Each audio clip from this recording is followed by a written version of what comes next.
대사증후군.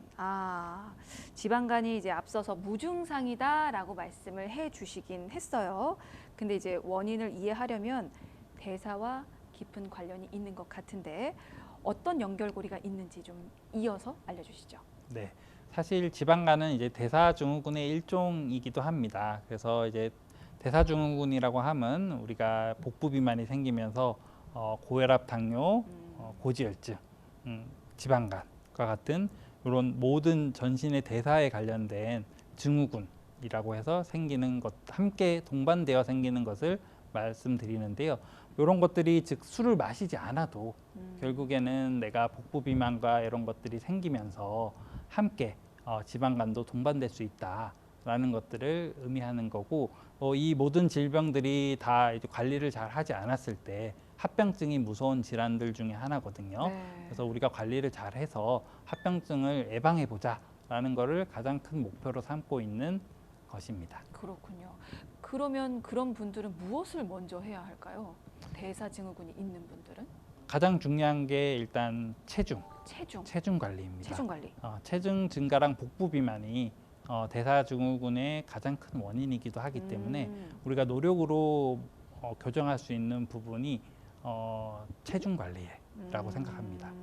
그렇다고 해서 지방간 자체가 꼭 뚱뚱해야만 생기냐 그렇게 했을 때 그렇지만은 않습니다. 마른 지방간이라고 해서 실제로 이제 육안적으로 봤을 때 체중이 그렇게 많이 나가 보이지 않다거나 아니면 뚱뚱하지 않은데 지방간이 있는 마른 지방간도 있을 수 있습니다. 그래서 그런 경우에는 유전적인 질환도 있을 수 있고 또 어떤 분들은 직업성으로 지방간이 생기는 경우도 있습니다.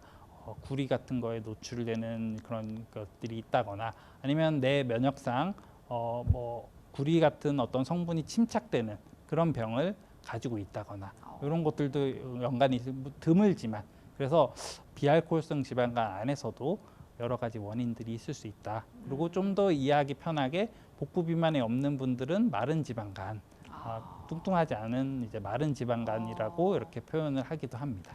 그렇군요. 혹시 마른 지방간이 그냥 일반 지방간보다 더 뭐 진행 속도가 빠르거나 위험하거나 뭐 그런 특징들이 있는 건 아니죠? 그러니까 마른 지방간이라고 해서 이제 가볍게 볼 건 아니고요. 실제로 진행 속도가 또 빠른 경우도 있습니다. 그러니까 쉽게 말씀드리자면 원인들이 너무 다양하다 보니까 이제 특히나 자가 면역 질환 같은 경우 때문에 생기는 내가 지방간이다, 마른 지방간이다라고 하면 아직까지 완벽한 치료제도 없을 뿐만 아니라 진행 속도는 훨씬 더 빨라서 간 손상의 위험이 일반 다른 이제 지방간보다 더 위험한 경우도 있습니다. 그렇군요. 저는 마른 지방간이라고 해서 이런 분들은 좀 더 뭐 일반 지방간 가지고 계신 분들보다는 안심해도 되나? 괜찮나?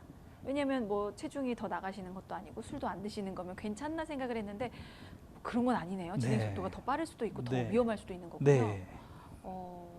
근데 체중 감량을 하는 건 좋지만 너무 또 빨리 빼면 오히려 안 좋지 않나요? 맞습니다. 너무 빨리 빼면 무상복부 통증으로 다시 이제 병원을 내원하는 경우가 많습니다. 그래서 체중 감량이 빠르면 담석의 위험도가 그와 동일하게 빠르게 올라갑니다. 그래서 담낭염이 생겨서 담낭에 돌이 생기는 거거든요. 담석에 의한 담낭염 때문에 병원에 찾는 경우가 있기 때문에 체중은 너무 급격하게 빼는 것보다는 일주일에 한 0.5kg 정도 저는 그 정도를 생각하는 게 가장 좋다고 봅니다. 그래서 한 달 해서 한 2kg 정도, 2, 3kg. 한 달에 한 2, 3kg 정도 빼는 것이 적당하다. 네, 너무 무리하지 마십시오. 체중 감량 말고 그러면 또 어떤 생활 습관을 실천하는 것이 지방간을 관리하는 데 도움이 될까요? 첫 번째는 이제 식습관 관리입니다. 즉 이제 탄수화물, 당, 우리 흔히 알고 있는 음료 이런 것들은 최대한 좀 적게 줄이고 단백질은 그래도 어느 정도 일정 부분 섭취를 해 주셔야 되거든요. 그래서 단백질도 좀 더 좋은 식물성 단백질, 두부, 콩 이런 위주로 섭취를 해 주시고 기름지고 튀긴 것들은 최대한 피해 주시고 두 번째는 이제 아무래도 운동, 유산소 운동. 일주일에 한 150분 정도 하라라고 되어 있는데 저 같은 경우는 이제 요즘은 어플리케이션이 잘 되어 있어서 내가 하루에 몇 보 걸었는지 이런 거는 대부분 다 잘 체크할 수 있는 어플들이 많습니다. 그래서 그런 거를 한번 체크를 해서 보통 6,000보로 많이 정해 놓습니다. 그래서 6,000보 이상은 걷자라고 해서 안 걸었을 때는 알람이 뜰 수 있도록 이런 방법들을 통해서 운동도 꾸준히 생활 습관에 변화를 주자라고 설명을 드리고 있습니다. 그렇군요. 식단부터 운동까지. 네.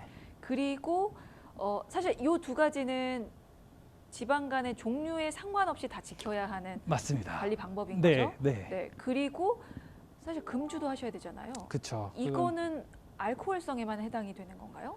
물론 이제 알코올성에 더 많이 해당이 되긴 하는데요. 하지만 이제 비알코올성 지방간도 당연히 간 자체에 지방이 껴 있는 상태이기 때문에 그런 상태에서 술을 먹어주면 더 많이 피곤하고 더 많이 불편감들이 생길 수 있어요. 네. 그래서 뭐 지방간이 있는 분들은 간 수치가 높고 하다 보니까 이 정도 가지고는 원래 술 먹었을 때 불편감이 없었는데 이상하게 뭔가 좀 더 불편하고 이제 피로감도 더 많이 생기고 술도 더 금방 취하는 것 같고 이렇다고 표현을 많이 해주시거든요, 진료실에서.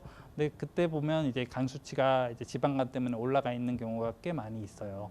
그래서 제 생각에는 그래도 최대한 뭐 피할 수 있으면 피하고, 근데 또 내가 또 그거로 인해서 너무 불행해지면 안 되니까 네. 내 행복을 유지하는 정도, 즉 소주 반병 이상의 일주일에는 먹지 말자라고 되어 있는 것처럼 그거는 지켜가면서 해주셨으면 좋겠다. 어쨌거나 요약해 보면 알코올성 지방간은 절대 금주. 네. 네. 그리고 비알코올성은 약간은 드셔도 된다. 네. 유정선 원장님의 권장량으로는 한 달에 한 병 정도 소주로 요 정도만 드시면 그래도 괜찮을 거다. 네. 네, 이렇게 정리를 하면 되겠습니까? 네, 너무 깔끔하게 정리를 잘 해주셨네요. 그래서 결국에는 어쨌든 알코올성 네. 지방간 환자분들은 절대 금주. 네, 그게 알겠습니다. 1번이고 네. 그다음에 비알코올성 지방간 환자분들은 남성분들은 소주 한 병 한 달에, 여성분들은 3분의 2병. 왜 줄이시는 거예요? 체중 대비 체중 결정되는 거라서. 알겠습니다. 근데 이제 이렇게 생활 습관을 개선하고 변화하는 게 첫 번째 치료겠죠. 네. 네. 지방간을 치료함에 있어서 가장 우선은 생활 습관을 교정하는 거고, 네. 그 다음이 뭐 약물 치료 같은 게 있습니까? 적극적인 치료는 아닙니다. 보존적인 치료에 해당이 되는 부분입니다. 그러니까 즉 간 수치를 좀 낮춰주고 간의 피로를 좀 덜하게 해주고, 그럼으로써 나의 증상들, 뭐 내가 소화불량이 좀 생겼다거나 더부룩하다거나 가스차다거나 이런 주관적인 증상들을 좀 완화시켜주는 약들을 써주고 함으로써 근본적인 원인인 술이면 술, 그다음에 비알코올성 지방간 환자분들은 체중 감량, 요거를 할 수 있도록 도와주는 정도지 이거에 대한 적극적인 치료제가 있다거나 하지는 않습니다. 보존적이라는 말씀은 보조적인 수단이다. 맞아요. 보조적인 수단이다. 네, 그런 말씀이신 겁니다. 거죠. 네. 그러니까 가장 우선은 생활 습관을 제대로 바꿔야 하는 건데 네. 생활 습관 바꾸고 나서 하루 이틀 만에 나 몸 건강해진 것 같아 체감하진 않잖아요. 그렇죠. 네. 사실 얼마나 좀 기다려야 몸 건강이 좀 나아짐을 느낄 수 있을까요? 보통은 한 3달 정도에서 왜냐하면 보통 3달 뒤에 다시 피 검사를 합니다. 3개월 뒤에 오셔서 간 수치 검사도 다시 해보고, 그래서 간 수치가 떨어진 거를 보면서 이제 나의 증상 완화도 일정 부분 된 거로 확인하거든요. 그래서 보통은 그래도 3달 정도는 기다려 봐야지. 그리고 또 실제로 간 수치는 금방 좋아질 수도 있습니다. 말씀하신 것처럼 뭐 약물적인 치료를 같이 병행한다거나 했을 때 간 수치가 떨어지는 거는 뭐 일주일만 해도 떨어질 수 있거든요. 하지만 이제 증상 완화는 간 수치가 떨어졌다고 바로 뭐 컨디션이 좋아진다거나 피로감이 없어진다거나 이러지 않습니다. 그런 것들은 시간이 조금 더 걸리기 때문에 특히나 유지하는 게 너무 중요해서 맞아요. 그 유지하는 거를 함께 병행하기 위해서는 조금 더 장기적으로 생각하고 생활습관 교정을 함께 하는 게 중요하다고 생각합니다. 유지하는 게 중요하다고 하셨잖아요. 유지하는 것에 실패를 하면 재발이 되는 건가요? 그렇죠. 유지하는 거에 실패하면 또 지방간이 생길 수 있습니다. 그래서 이제 뭐 실패하는 경우도 많이 봅니다. 실질적으로 이제 우리가 간장제든 여러 가지 약물적인 치료든 그래서 평생 쓰는 게 아니라고 저는 항상 설명드리거든요. 지방간 환자분들이 오셔서 약은 언제까지 먹어야 돼요? 이걸 되게 궁금해하십니다. 실질적으로 혈압이나 당뇨약처럼 이거 평생 먹어야 되는 건가요? 네. 이렇게 물어보거든요. 근데 그렇지 않다라고 말합니다. 왜냐하면 네. 이게 간 수치를 그냥 떨어뜨려주고 내 컨디션을 좋게 해주고 하는 보조적인 치료제이기 때문에 내 근본적인 치료, 체중 감량이 됐건 아니면 술을 안 마시는 사람이 됐건 이런 것들을 했을 때는 정상간으로 돌아가면 완치가 된 거기 때문에 그때는 약이 필요 없거든요. 네. 그래서 약은 일시적으로 도움만 주려고 쓰는 건데 아무래도 생활 습관 교정 유지는 너무 힘드니 또 재발돼서 또 오셔서 또 똑같은 거를 반복하는 그런 경우를 많이 봅니다.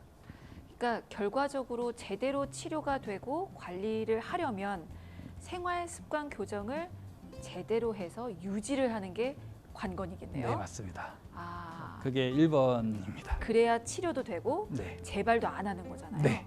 가장 중요하네요. 가장 중요한 근데 그게 어려운 거죠? 어렵죠. 그럼에도 여러분 해내셔야 하고 하실 수 있다는 말씀 드리고 마무리를 짓도록 하겠습니다.